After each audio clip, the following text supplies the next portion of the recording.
नमस्कार, मैं अनिल #अलगारी।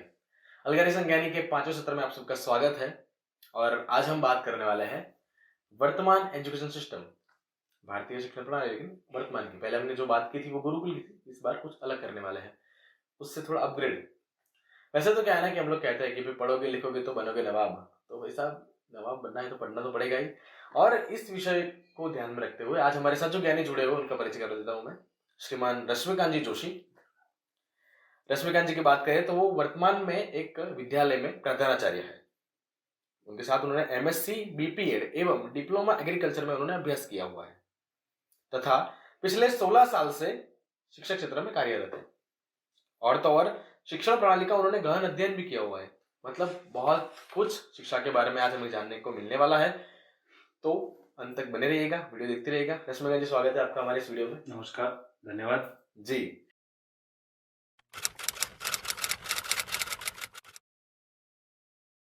तो वैसे तो हमने बताया कि हमने पिछले सत्र में गुरुकुल की बात की थी और उसकी शिक्षा प्रणाली की बात की थी, लेकिन वर्तमान जो एजुकेशन सिस्टम है उसकी बात करें तो उसकी शुरुआत कब हुई थी? वर्तमान एजुकेशन सिस्टम तो अभी जो एजुकेशन सिस्टम चल रहा है, ऐसे देखे तो वो अंग्रेजों वाला ही है।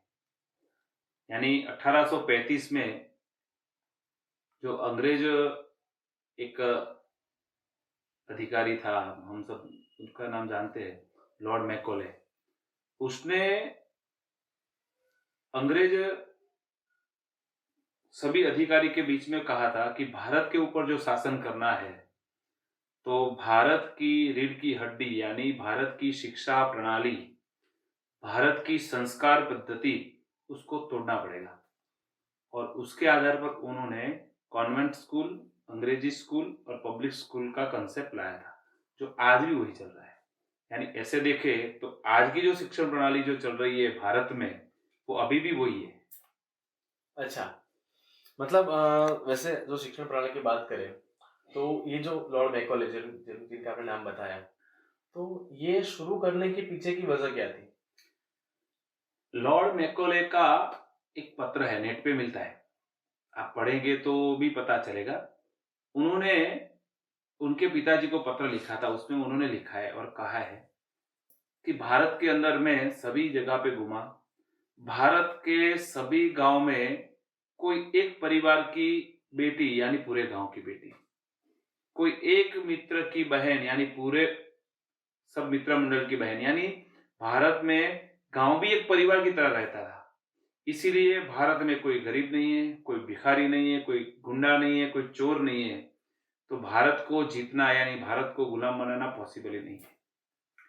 जो भारत को जीतना है, भारत के लोगों को गुलाम बनाना है, भारत में अंग्रेजियत डालना है, यानी सालों साल तक भारत के लोगों को गुलाम बना के रखना है, तो उनकी संस्कार पद्धति यानी शिक्षा प्रणाली तोड़नी पड़ेगी।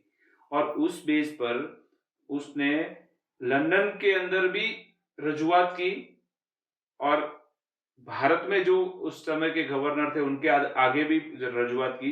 बाद में उन्होंने कॉन्वेंट स्कूल, अंग्रेजी स्कूल, पब्लिक स्कूल का इम्प्लीमेंट किया और कंपलसरी भारत के लोगों को उस स्कूल में पढ़ने जाने के लिए भी आग्रह किया। अच्छा, मतलब लॉर्ड मैकॉले आप जब आप बताया कि अंग्रेजों के द्वारा ये पूरी जो शिक्षण पद्धति है वो स्थापित की गई, लेकिन हमें ऐसा सुना है कि अंग्रेज तो आए थे लेकिन उसके पहले मुगल शासन भी रहा हुआ है भारत में बहुत कुछ, तो तब भी मुझे लगता है कुछ चेंजेस आए होंगे या फिर ऐसा कुछ। तो ऐसे शिक्षा प्रणाली की बात करें तो अगले सेशन में गुरुकुल परंपरा की बात हो गई है, उसमें आया होगा। आपने जो ज्ञानी आपके साथ थे उन्होंने बताया होगा कि मुगलों के समय में, यानी भारत तो 1300 सालों से गुलाम होता होता होता होता आ रहा है, तो उस समय भारत की ज्ञान परंपरा तो विश्व में श्रेष्ठ थी। भारत के नालंदा, तक्षशिला, वल्लभी, विक्रम वगैरह जो विद्यापीठ थे, उसमें विदेश से बहुत से लोग पढ़ने के लिए आते थे।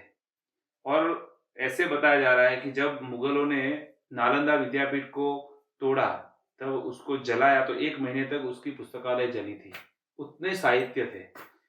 दूसरा, ये परंपरा अंग्रेजों ने तोड़ी ऐसा नहीं है, अंग्रेजों ने तो सिर्फ नई शिक्षा प्रणाली ऐसी डाली जिससे अंग्रेज बनते जाए भारत में। उससे पहले भारत की रीढ़ की हड्डी तोड़ने के लिए बहुत प्रयत्न हुआ। उसके अंदर हमारे 7,32,000 जो गुरुकुल थे, उसके गुरु को जलाया गया है, उनकी उँगलियाँ काट दी गई है, उनकी जिह्वा काट दी गई है, उनके परिवार को घर के साथ जला दिया गया है। ऐसी क्रूरता हुई है। उस आधार पर उन्होंने अपने मंसूबों को पूरा करने के लिए सभी गुरुकुल को बंद करते धीरे धीरे भारत को कन्वर्ट किया है। और अंग्रेजों ने क्या किया, तो थोड़ी थोड़ी गुरुकुल परंपरा से चलने वाली भारतीय जो शिक्षा प्रणाली की स्कूलें थी, विद्यालय थे, उनको बंद करने के लिए उनके विचारधारा की कॉन्वेंट पब्लिक स्कूल, अंग्रेजी स्कूल डाल के संपूर्ण अंग्रेज बनाने के लिए एक सिस्टम प्रस्तावित की। अच्छा, मतलब आपने जो बताया कि उस समय वो जो बदलाव आया, ऐसा तो है नहीं, क्योंकि हम लोग क्या थे कि उस समय फाइट कर रहे थे अंग्रेजों के सामने, क्योंकि हमें पता है कि वो हमें राज करने के लिए हम पे आए हुए हैं। तो मतलब हमारे देश में रहते हुए यदि वो अपनी शिक्षण पद्धति यहाँ पे थोपना चाहते हैं, तो स्वाभाविक है कि लोग विरोध तो करने वाले हैं। तो उस समय ऐसा भी हुआ होगा। बहुत से, हमको वहां मदन मोहन मालवीय, ऐसे बहुत से लोग थे जिन्होंने भारतीय शिक्षण प्रणाली के ऊपर, ये अंग्रेजी शिक्षण प्रणाली की जो हावी होने की जो पद्धति थी, उसको तोड़ने के लिए, उसको छोड़ने के लिए, उसके विरोध के लिए उन्होंने बहुत प्रयत्न किए। लेकिन क्या था, शासन उनके पास था, और उनके पास शासन होने की वजह से उन्होंने बहुत जुल्म और थोड़ा सा जबरदस्ती की आधार पर अंग्रेज शिक्षण प्रणाली डाली। लेकिन उसके सामने भारत के लिए, भारत के लोगों को पढ़ने के लिए राष्ट्रीय विद्यालय चलते थे। और हमारे क्रांतिकारी सभी, आपको एक बताओ, जिन जिन लोगों ने भारत के लिए काम किया ना, वो सब लोग वो राष्ट्रीय विद्यालय में पढ़े हुए हैं। इसीलिए उन लोगों के अंदर भारत के विचार थे। जो जो अंग्रेज स्कूल में पढ़े हैं, उन लोगों के अंदर राष्ट्रीय विचार नहीं थे, इसलिए उन्होंने कहीं राष्ट्र के हित का विचार नहीं किया है। ऐसे बहुत से उदाहरण है। मैं उदाहरण में बहुत से अच्छे ऐसे भी नाम दे सकता हूँ, लेकिन वो नहीं देने चाहिए, क्योंकि इसके लिए शायद कुछ हमारे ऐसा हो सकता है, वो पार्टी का या कोई राजकीय मुद्दा खड़ा हो सकता है, इसलिए। लेकिन ऐसे लोग थे जो जिन्होंने राष्ट्रीय विद्यालय में पढ़ाई की, तो वो राष्ट्र के हित में काम किए। अंग्रेजों के विद्यालय में जिन्होंने पढ़ाई की, वो अंग्रेजों के हित में ही काम करने वाले लोग थे। इसीलिए ये फर्क है। हाँ, विरोध वाले थे, बहुत लोगों ने अंग्रेजी पद्धति का विरोध किया, लेकिन उस समय उनकी ताकत कम थी, इसलिए वो सक्सेस नहीं गए, ऐसा हुआ। तो बात करते हैं हम आज़ादी के पहले की, जो आपने शिक्षण प्रणाली की बात की। लेकिन क्या था ना कि वो तो राज करने के लिए आए थे। तो जैसे आपने बताया कि वो हमें चेंज करने के लिए, मतलब पता है, गुलाम बनाने के लिए उन्होंने अपनी शिक्षण प्रणाली को थोपा है। लेकिन जब भारत आज़ाद हो गया, तब तो अंग्रेज चले गए थे। तो उसके बाद शिक्षण पद्धति में क्या बदलाव आया? आप बोल रहे भारत आजाद हुआ, मैं बोल रहा हूँ भारत सिर्फ भौतिक आजाद हुआ। अच्छा। क्योंकि भारत आजाद हुआ, वो तो सबको ऐसा लग रहा है कि भारत आजाद हुआ, लेकिन आज भी भारत सिर्फ भौतिक रूप से आजाद हुआ है। सांस्कृतिक रूप से, मानसिक रूप से भारत अभी भी आजाद नहीं हुआ है। क्योंकि हमारी कम नसीबी ऐसी है कि भारत के आजाद होने के बाद भी भारत के अनुरूप शिक्षण पद्धति बनी नहीं। दूसरा, भारत में मैकोले शिक्षण पद्धति के बाद संपूर्ण भारत के लिए अच्छी शिक्षण पद्धति बनने के लिए भी कोई पंच की शुरुआत हुई हो, तो पूरी शिक्षा पद्धति प्रथम 1967 में आई। यानी ऐसे हो सकता है तो बंधारण 50 में आया, तो 1950 में नई शिक्षण पद्धति भी पूरी आनी चाहिए, लेकिन नहीं आई। वो हमारा कम नसीब है। और जो भी शिक्षण पद्धति आई, वो भी हमको ऐसा लग रहा है, मेरा व्यक्तिगत मत है, कि वो भारत के अनुरूप नहीं थी। इसीलिए आज भी हम देखते हैं तो उसमें बहुत सी त्रुटियां हैं। भारत की शिक्षण पद्धति में जो बदलाव आने के लिए जो पंच रचे, उसकी थोड़ी सी बात करें तो हमको मालूम है, जैसे ही भारत आजाद हुआ, तुरंत 1949 में हायर एजुकेशन के लिए एक पंच रचा, यूनिवर्सिटी पंच कहते हैं उसको। और हमारे प्रथम उपराष्ट्रपति और हमारे शिक्षक, जिसके जन्मदिन पर हम शिक्षक दिन मनाते हैं, ऐसे डॉक्टर सर्वपल्ली राधाकृष्ण के अध्यक्षता में वो पंच रचा, इसलिए उसको सर्वपल्ली राधाकृष्ण पंच कहते हैं। उसने उस समय भी शिक्षण पंच की शुरुआत, जो समीक्षा बैठक हुई, उसमें कहा था कि भारत की शिक्षण पद्धति, एक ही मुद्दा ऐसा है, बाकी बहुत से मुद्दे, लेकिन वो टाइम बहुत लेंगे। एक मुद्दा ऐसा है, उसमें भी उस टाइम भी कहा था कि भारत की शिक्षण पद्धति मातृभाषा आधारित होनी चाहिए।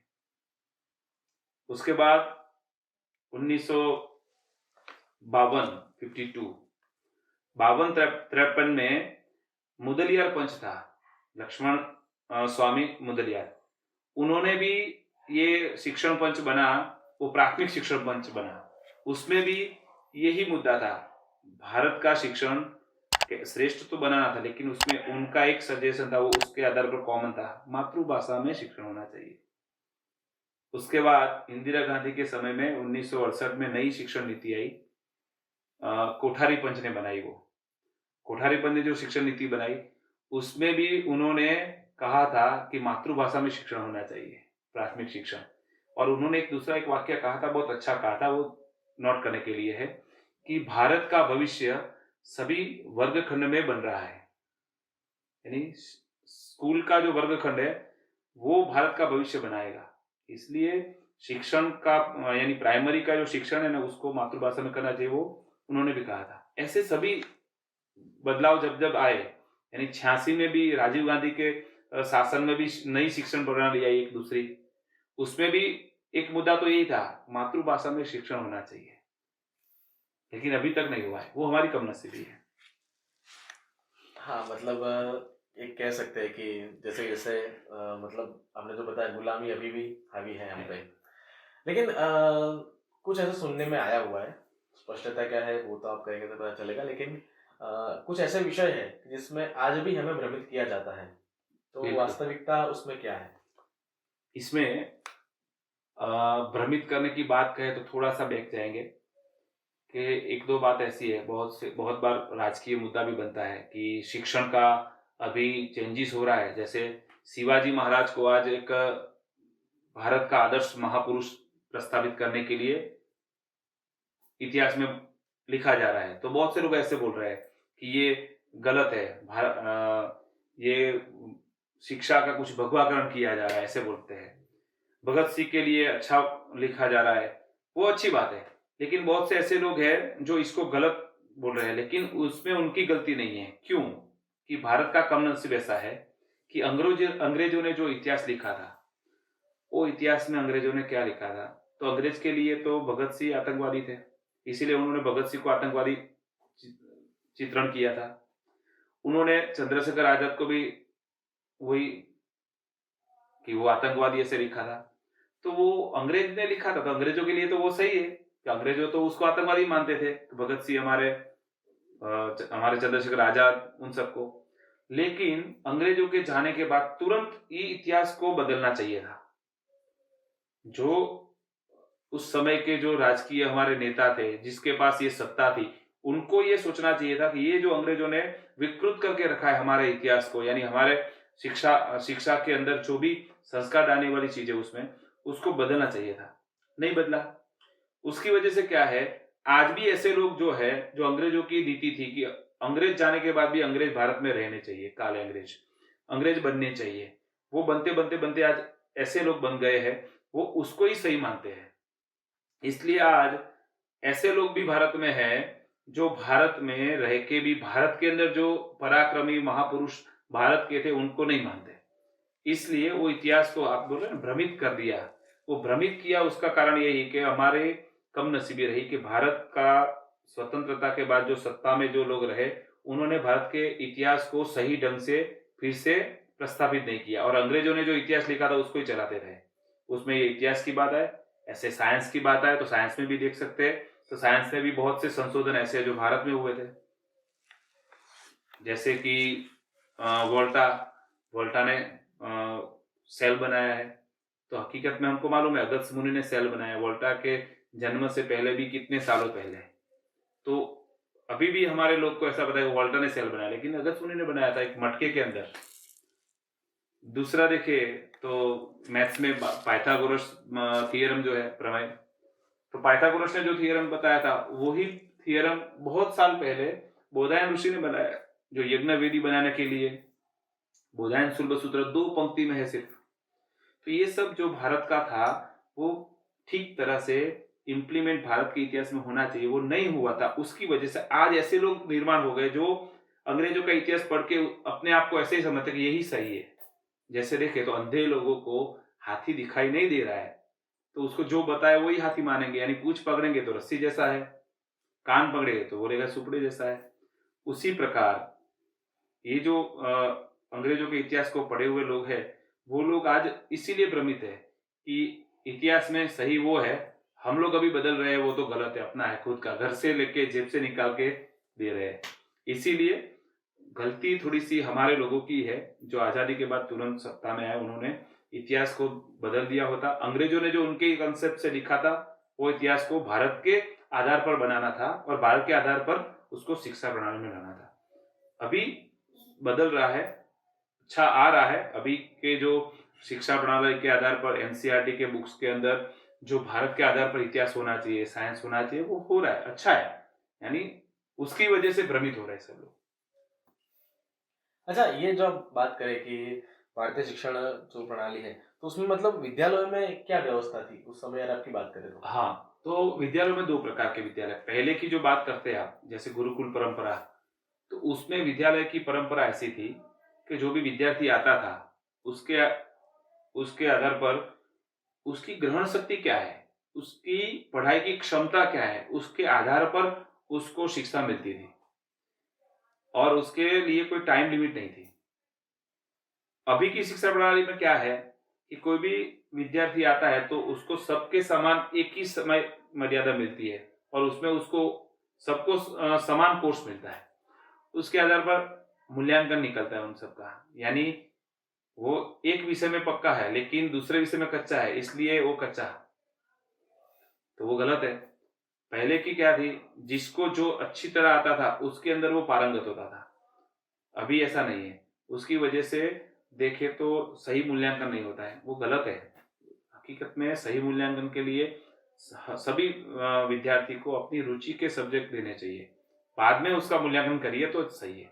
हाँ, प्राथमिक सबको सब कुछ पढ़ना चाहिए। जैसे देखे तो हम परंपरा, गुरुकुल परंपरा में देखेंगे तो अर्जुन भीम की बात करें तो उन्होंने प्राथमिक में सब कुछ सीखा, यानी अर्जुन को भी गदा चलानी आती थी और भीम को भी धनुष चलाना आता ही था, लेकिन अर्जुन ने धनुष के अंदर पारंगत किया, यानी पीएचडी किया, और भीम ने गदा के अंदर पीएचडी किया।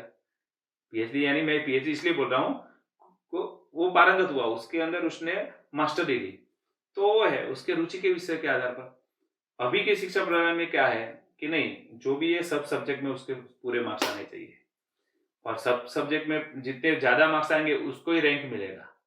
उसकी वजह से क्या होता है, एक दो सब्जेक्ट कच्चे है वो पीछे रह जाता है, और जिसके सब सब्जेक्ट में अच्छा है वो ही आगे रहता है। वो थोड़ी सी गलत है, 100% गलत है वो भी नहीं कह सकते, लेकिन थोड़ा सा गलत है। कहीं ऐसे विद्यार्थी है उसकी वजह से पीछे रह जाते हैं। ये आपने जो बताया कि जो सिचुएशन के हिसाब से मतलब कुछ की क्षमता कम होती है, देन कुछ की ज़्यादा भी होती है समझने की, तो उसको उसको मद्देनजर रखते हुए कि हमें पता है कि जब मैं पढ़ता था तब क्या था ना, कि जैसे कि मान लो कि मतलब थोड़ा पढ़ाई पढ़ लो, बाद में खेल लो। स्कूल में भी ऐसा था कि हमें खेलने ले जाते थे, तो वो एक एंजॉय वाला पीरियड था और हमें पता था कि हम लोग एंजॉय करते थे उसको। वर्तमान में ऐसा है कि छोटा कोई बच्चा हो, मतलब मान लो दूसरी तीसरी में पढ़ रहा है, लेकिन उससे भी प्रेशर बहुत है। वो आजकल पता नहीं सिचुएशन कैसी, लेकिन माँ बाप प्रेशर डाल रहे हैं या फिर बच्चे पे ऐसे प्रेशर आ रहा है, तो उसके मतलब उसके लिए क्या कर सकते हैं या फिर उसका ऑप्शन क्या निकाल सकते हैं? प्रेशर का कारण यह है कि सभी पेरेंट्स कंपेयर करते हैं। एक तो पहले स्कूल में भी कंपेयर होता है, टीचर्स भी कंपेयर करते हैं, ऐसे पेरेंट्स भी कंपेयर करते हैं। पेरेंट्स क्या कंपेयर करते हैं, मेरे पास वाले का लड़का 100 में से 90 मार्क्स लाया तो मेरा बच्चा क्यों नहीं आएगा। अभी पता नहीं है कि उसकी क्षमता, ग्रहण शक्ति क्या है, उसके घर की अनुकूलता क्या है, उनके घर का वातावरण क्या है, उनकी फैसिलिटी क्या है, वो उसको पता नहीं है। उस सबको वो देखेंगे नहीं, ये सिर्फ क्या देखेंगे, उसका आंकड़ा 90 है तो इसका, मेरे बच्चे का आंकड़ा 90 आना चाहिए, तो एक तो ये प्रेशराइज कर लिया गया। दूसरा, सबको क्या लगता है, सिर्फ पढ़ाई से ही आगे जा सकते हैं, यानी मार्क्स लाके अच्छा, तो वो भी गलत है। बच्चे का रुचि का क्या है विषय वो, दूसरा चाइल्ड साइकोलॉजी क्या है वो पता नहीं है, उसकी वजह से बच्चे को फ्री टाइम नहीं मिल रहा है, खेलने के लिए नहीं मिल रहा है, तो बच्चा क्या करेगा? उसके पास टाइम इतना ही है और करना ज़्यादा है। पेरेंट्स क्या बोलेंगे? स्कूल जाओ, ट्यूशन जाओ, घर पे होमवर्क करो। तो बच्चा पूरे दिन वही करेगा। बाद में क्या होगा? बच्चे डिप्रेशन में चले जाएँगे, दूसरा बच्चे चिड़चिड़े हो जाएँगे, शॉर्ट टेम्पर हो जाएँगे और सेकंड थिंग उससे आगे जाके भी ये होता है कि बहुत से बच्चे सुसाइड भी कर लेते हैं। सुसाइड का यही एक कारण है, प्रेशराइज़ यानी कंपैरिज़न करते हैं उसके लिए। पहले ऐसा नहीं था। पहले क्या था? मेरा बच्चा उसको जो अच्छा लगता है वही करेगा। इसीलिए पहले के गुरुकुल में, पहले की परंपरा में कहीं स्टूडेंट्स ने सुसाइड किया, वो भी शिक्षा की वजह से, वो है ही नहीं, अभी है।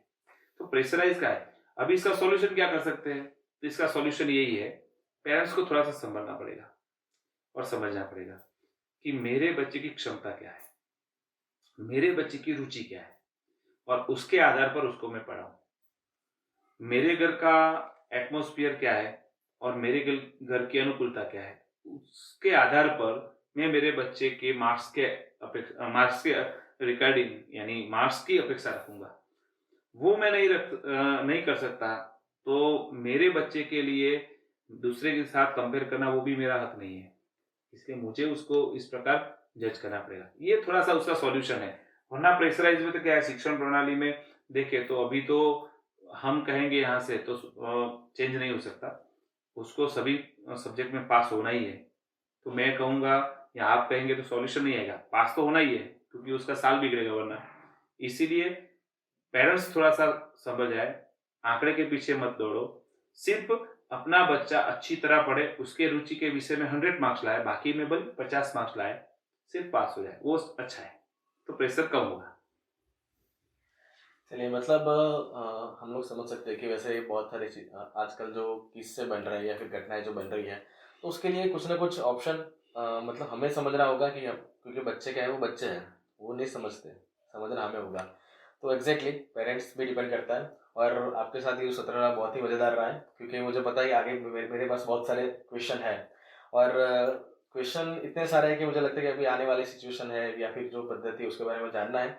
लेकिन समय के अभाव के कारण हम लोग रश्मिका जी के साथ बने हुए हैं और दूसरे सत्र में हम लोग बात करने वाला है। तो तब तक के लिए चैनल को सब्सक्राइब कर दीजिए, बेल आइकन दबा दीजिए और मुझे कमेंट करके बताइए कि आपको किस विषय के बारे में जानना है या फिर आपको कोई क्वेश्चन हो मन में तो मुझे कमेंट करके बताइए।